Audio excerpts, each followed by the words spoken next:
হাসপাতালের বর্জ্য যেন নির্ধারিত স্থানেই ফেলা হয় সেদিকে বিশেষ গুরুত্ব দেওয়ার আহ্বান জানিয়েছেন ঢাকা উত্তর সিটি কর্পোরেশনের প্রশাসক শফিকুল ইসলাম খান।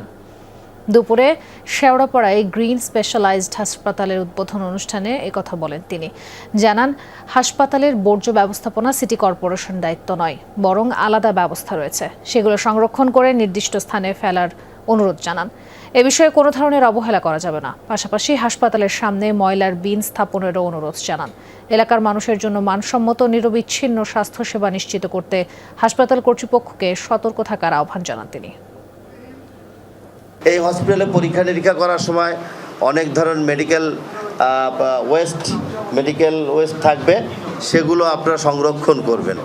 এটা একটা মেডিকেল ওয়েস্ট এবং গৃহস্থালী ওয়েস্টের মধ্যে অনেক ডিফারেন্ট আছে।